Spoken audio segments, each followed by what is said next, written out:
अस्सलाम वालेकुम स्टूडेंट्स, उम्मीद है आप सब खैरियत से हैं। हम chapter number 1 digestive system of man में आज एक्सरसाइज स्टार्ट कर रहे हैं। एक्सरसाइज में सवाल नंबर 1 है मल्टीपल चॉइस क्वेश्चन एमसीक्यूज। इसमें 20 एमसीक्यूज हैं जो हम डिटेल में जो है वो स्टडी करें हैं। नंबर 1 एमसीक्यू है, which among of the following is longest. Digestive system में कौन सा हिस्सा है जो सबसे ज्यादा लंबा पाया जाता है? तो डाइजेस्टिव सिस्टम में सबसे ज्यादा जो लंबा हिस्सा है वो है स्मॉल इंटेस्टाइन। ये आपकी जो बुक है, सिलेबस है, उसमें से ये लाइन जो है एज इट इज उठाई हुई है उसने। तो ये स्मॉल इंटेस्टाइन जो है ये डाइजेस्टिव सिस्टम का सबसे लंबा हिस्सा है। तो ऑप्शन हुआ Charlie, small intestine. MCQ number 2 है, which structure does the appendix form of. Digestive system है कौन सा हिस्सा है जिससे अपेंडिक्स बनती है, यानी वह कौन सा हिस्सा है जहां से अपेंडिक्स डेवलप होती है।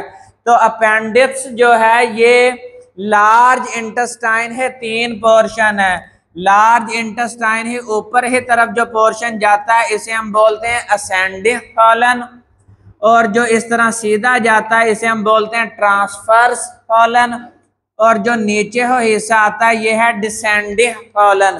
तो जो अपेंडिक्स होती है वो यहाँ पर होती है जहां से असेंडिंग कॉलन है शुरू होता है। तो ऑप्शन हुआ Charlie, ascending colon. Number 3 MCQ है, which part of the large intestine attaches to the appendix.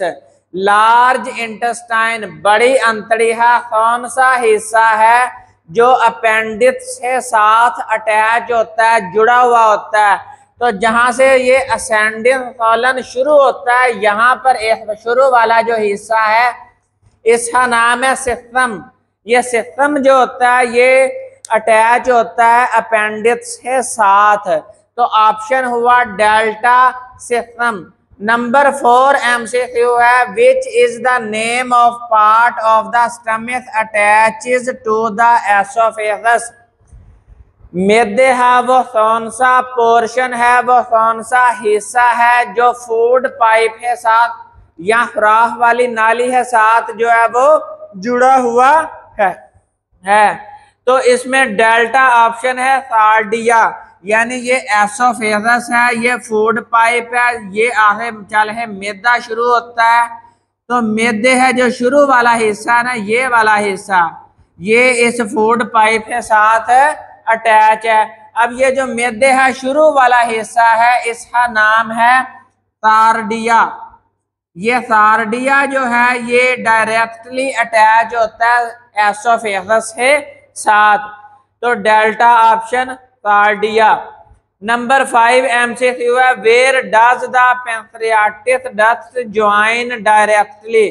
ये जो पैंक्रियाटिक डक्ट है जो पैंक्रियाज से आ रही है ये डाइजेस्टिव सिस्टम है कौन से हिस्से के साथ बराह रास्त मिलती है? तो ये ड्यूडेनम है साथ मिलती है। अब ये जो ड्यूडेनम है ये स्मॉल इंटेस्टाइन है, पहला हिस्सा है। स्मॉल इंटेस्टाइन है 3 हिस्से हैं, ड्यूडेनियम, ज्यूजिनम एंड इलियम। ये जो पहला हिस्सा है ड्यूडेनम स्मॉल इंटेस्टाइन है, इसके साथ बराह रास्त जो है वो पैंक्रियाटिक डक्ट आके जुड़ती है। तो ऑप्शन हुआ बीटा, ड्यूडेनम। नंबर 6 है, where does the body of stomach lies between. अब हमने एनाटमी ऑफ स्टमक पढ़ा हुआ है, इसमें हमने स्टमक को मुख्तलिफ हिस्सों के अंदर डिवाइड किया हुआ है। ये जो दरमियान वाला पोर्शन है, ये जो दरमियान वाला हिस्सा है इसका नाम है बॉडी। ये वाला जो हिस्सा है इसका नाम है पाइलोरिक एंट्रम, और ये वाला शुरू वाला हिस्सा है कार्डिया। तो उसने पूछा हुआ है जो बॉडी है, जो मैदे का असल जिस्म है, ये इन 2 हिस्सों के दरमियान में पाया जाता है।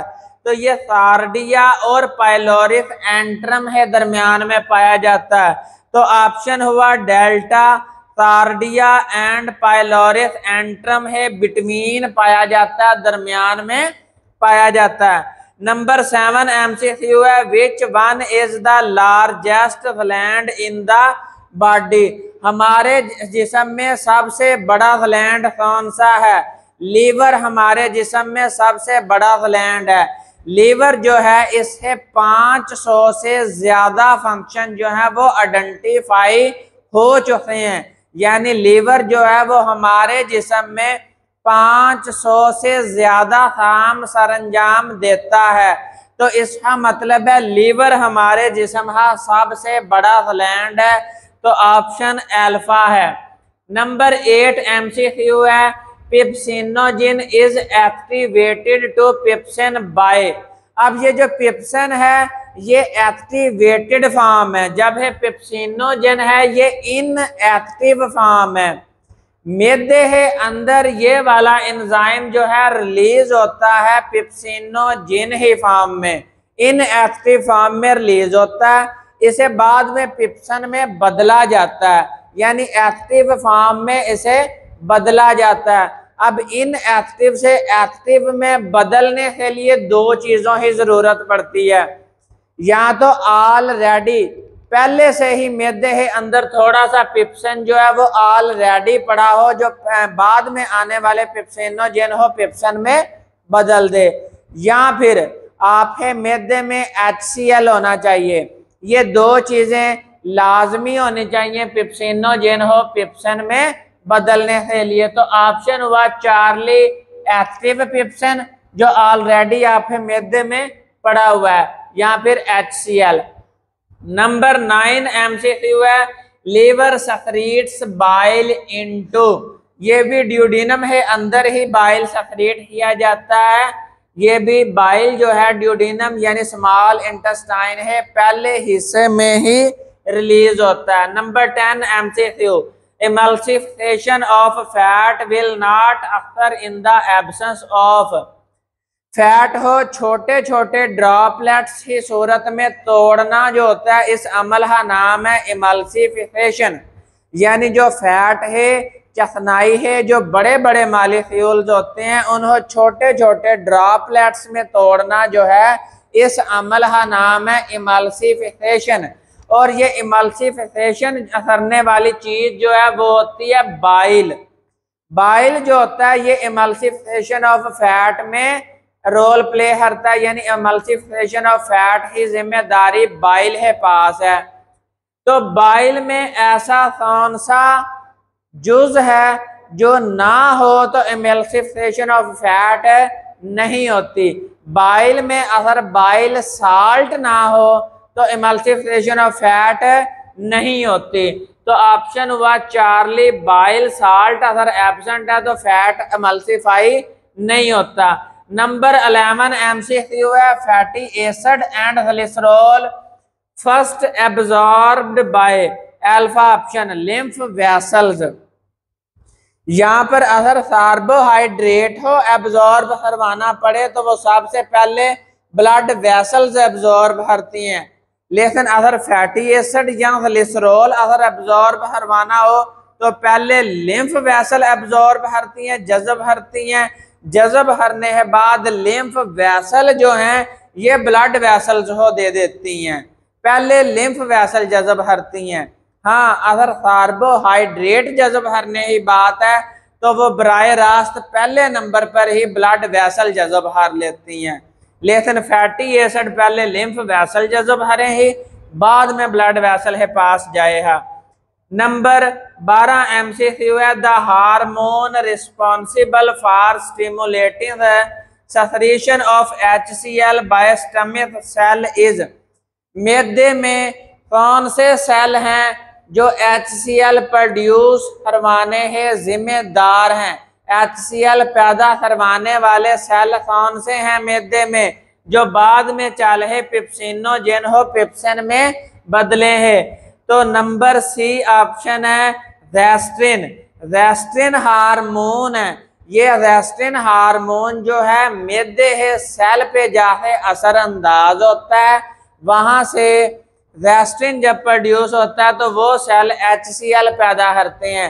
ये HCl जो है ये पिप्सिनोजेन हो पिप्सिन में बदल देता है। तो जो हार्मोन गैस्ट्रिन है ये जो है HCl प्रोड्यूस करवाने का जिम्मेदार है। Number 13 MCQ, enzyme trypsinogen is changed into trypsin by, trypsinogen enzyme जो है ये ट्रिप्सिन में बदलता है। इसे बदलने के लिए कौन सी चीज चाहिए? इसके लिए एक एंजाइम होता है एंटेरोकाइनेज। ये एंटेरोकाइनेज जो है ये ट्रिप्सिनोजेन हो ट्रिप्सिन में बदलता है। तो ये एंटेरोकाइनेज जो है ये बीटा ऑप्शन है, बीटा बी ऑप्शन। अब ये जो प्रोटीन डाइजेस्टिंग एंजाइम होते हैं यानी पिप्सिनोजेन और ट्रिप्सिनोजेन, ये इन एक्टिव फॉर्म में बॉडी रिलीज करती है। इसकी वजह ये है कि ये प्रोटीन हो डाइजेस्ट करते हैं और हमारे जिस्म के हिस्से भी प्रोटीन से बने हुए हैं। हमारा मीट, हमारा गोश्त जितना है वो सारा प्रोटीन से बना हुआ है। अगर ये अपनी एक्टिवेटेड फॉर्म में जिस्म में रिलीज हो तो ये हमारे मैदे हो या हमारे डाइजेस्टिव सिस्टम हो नुकसान पहुंचाएंगे। तो लिहाजा नेचर इन्हें इन एक्टिव फॉर्म में पैदा करती है, बाद में इन्हें एक्टिव फॉर्म में बदला जाता है अगर हमारे खाने में प्रोटीन मौजूद हो तो इस पिप्सिनोजेन हो पिप्सिन में बदला जाएगा और इस ट्रिप्सिनोजेन हो ट्रिप्सिन में बदला जाएगा। अगर हमारे खाने में प्रोटीन नहीं है तो फिर इस एंजाइम हो कभी भी एक्टिवेटेड फॉर्म में नहीं बदला जाता। Number 14 MCQ, which of the following hormone stimulates the production of pancreatic juice and bicarbonates? वो कौन सा हार्मोन है जिसकी प्रेजेंस में पैंक्रियाटिक जूस एंड बाइकार्बोनेट्स जो हैं ये रिलीज होते हैं? तो दो हार्मोन है हमारे पास, बीटा ऑप्शन है कोलिसिस्टोकाइनिन एंड सेक्रेटिन। ये दो हार्मोन हैं जो पैंक्रियाटिक जूस और बाइकार्बोनेट्स को रिलीज करवाने का बाइस बनते हैं। नंबर 15 MCQ है, कोलिसिस्टोकाइनिन एंड सेक्रेटिन सेक्रेटेड इन। ये जो दो हार्मोन है कोलिसिस्टोकाइनिन एंड सेक्रेटिन, ये कहाँ पे पाए जाते हैं, कहाँ पे पैदा करवाए जाते हैं? ये स्मॉल इंटेस्टाइन है, पहले पोर्शन ड्यूडेनम में। क्यों है? ड्यूडेनम में पैंक्रियाटिक जूस आता है और ये दोनों हार्मोन उसी के हिस्से हैं, तो वहां पे ड्यूडेनम स्मॉल इंटेस्टाइन में पाया जाता है। ऑप्शन हुआ चार्ली। 16 MCQ है, which of the following is synthesised and stored in liver cell? वो कौन सी चीज है जो लीवर सेल में ही बनाई जाती है और लीवर सेल के अंदर ही जमा कर ली जाती है, स्टोर कर ली जाती है? अब हम जब एक्सेसिव ग्लूकोज इनटेक करते हैं यानी जब हम खाना जरूरत से ज्यादा खा लेते हैं, उसमें ग्लूकोज जो है वो जिस्म की जरूरत से ज्यादा हो जाए तो वो सारा ग्लूकोज लीवर सेल में भेज दिया जाता है। लीवर उसे क्या करता है, ग्लूकोज हो ग्लाइकोजन में कन्वर्ट कर लेता है और स्टोर कर लेता है ग्लाइकोजन हो। जब हमें खाना खाने में देर हो जाए यानी है दोनों खानों के दरमियान, नाश्ते और दोपहर है लंच है दरमियान जो है वो ज्यादा ड्यूरेशन चला जाए, तो उस दौरान अब जिस्म में जब ग्लूकोज की कमी होनी शुरू हो जाती है तो लीवर सेल जो होता है इसी ग्लाइकोजन को तोड़ता है दोबारा ग्लूकोज में, और ग्लूकोज से सेलुलर रिस्पिरेशन के थ्रू एनर्जी पैदा करवाई जाती है। यानी जब जरूरत से ज्यादा खा लें तो ग्लूकोज कन्वर्ट हो जाता है ग्लाइकोजन में, जब हम खाना ना खाएं तो यही ग्लाइकोजन जो है वापस ग्लूकोज में कन्वर्ट हो जाता है। तो ये दोनों साइकिल जो हैं ये लीवर सेल के अंदर चलते हैं। ग्लाइकोजन बनाना और ग्लाइकोजन तोड़ना, ये दोनों अमल लीवर सेल में होते हैं। तो लीवर सेल में ग्लाइकोजन सिंथेसाइज भी होता है और स्टोर भी होता है। Option Charlie glycogen. Number 17 MCQ है, विच juice secreted by elementary canal play an important role in digestion of fat। Digestion of fat में कौन सा जूस रोल प्ले करता है? तो डाइजेशन ऑफ फैट में bile juice and pancreatic juice जो है, ये दोनों जूस मिल है डाइजेशन ऑफ फैट करते हैं। बाइल जूस में बाइल होता है और बाइल में साल्ट्स होते हैं, ये फैट ही डाइजेशन में रोल प्ले करते हैं। पैंक्रियाटिक जूस में पैंक्रियाटिक लाइपेज एंजाइम होता है, लाइपेज एंजाइम हमेशा लिपिड्स को तोड़ता है, तो ये डाइजेशन ऑफ फैट में रोल प्ले करते हैं। नंबर 18 एमसीक्यू है, what is the role of mucus by the stomach. अब ये स्टमक है, मैदा है, इसके अंदर नेचर ने एक म्यूकस की लेयर बनाई होती है। ये इसलिए बनाई होती है जब इसके अंदर HCl ने प्रोड्यूस होना है, हाइड्रोक्लोरिक एसिड ने प्रोड्यूस होना है, उसके बाद पिप्सिनोजेन एंजाइम ने पैदा होना है, उसके बाद स्मॉल इंटेस्टाइन में ट्रिप्सिनोजेन ने पैदा होना है। ये एंजाइम एक तो प्रोटीन डाइजेस्टिंग है, दूसरे नंबर पर HCl जो है ये इंतहाई स्ट्रॉन्ग एसिड है, ये मैदे ही ऐसी ही तैसी कर दे है, और ऊपर से ट्रिप्सिनोजेन और पिप्सिनोजेन जो है ये मैदे हो प्रोटीन हो डाइजेस्ट करे हैं। तो लिहाजा मैदे हो डैमेज होने से बचाने के लिए नेचर ने दरमियान में म्यूकस की लेयर पैदा करवा दी, ना HCl बराह रास्त मैदे ही दीवार के साथ अटैच हो, ना उसे डैमेज करे। तो ऑप्शन हुआ delta, to protect the lining of stomach. Lining of stomach से मुराद मैदे ही अंदर वाली साइड, उसे बचाने के लिए जो है ये म्यूकस नेचर ने पैदा की है। Number 19 MCQ, the majority of the water from the indigestible food is absorbed in the dash. जो खुराक हजम नहीं होती, इनडाइजेस्टिबल रहती है, यानी अब वो हजम नहीं होती, उसको जिस्म से बाहर निकालना जरूरी होता है। इनडाइजेस्टिबल फूड हो, हम जिस्म से बाहर एलिमिनेट करवा देते हैं।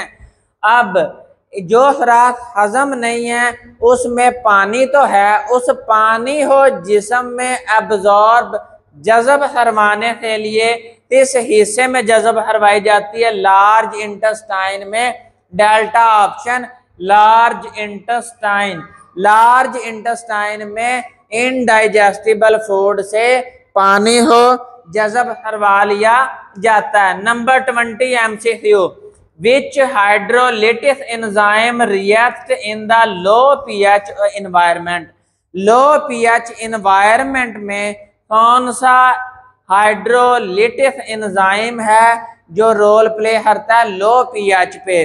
तो जितने भी ऑप्शन है उनमें डेल्टा ऑप्शन जो है प्रोटीएजेस, प्रोटीन हो तोड़ने के लिए जो है प्रोटीएजेस एंजाइम इस्तेमाल होते हैं। प्रोटीन हो तोड़ने वाले एंजाइम हो हम बोलते हैं प्रोटीएजेस, और ये हमेशा लो पीएच पे काम करते हैं। इसके बाद ये 20 एमसीक्यूज हैं। इसके बाद हमने समरी ऑफ एमसीक्यू भी बताई हुई है। इसमें नंबर 1 एमसीक्यू का चार्ली ऑप्शन है, तो नंबर 1 है चार्ली ऑप्शन है। नंबर 2 है भी चार्ली ऑप्शन है, तो नंबर 2। इस तरह हमने 20 है 20 एमसीक्यू ही अलहदा से आपको आंसर भी प्रोवाइड कर दिया, यानी जिन्होंने जल्दी में एमसीक्यू टिक करने हैं वो ये समरी चेक करें और अपने ऑप्शन जो है वो टिक कर लें, और जिन्होंने समझ है पढ़ना है, अपना कंसेप्ट क्लियर करना है, वो अपना ये सारा लेक्चर डिटेल से सुने। तो इस तरह यहाँ पर एमसीक्यू क्लियर होते हैं। नेक्स्ट वीडियो में हम शॉर्ट क्वेश्चन स्टडी करें हैं। उतनी देर फी अमानिल्लाह।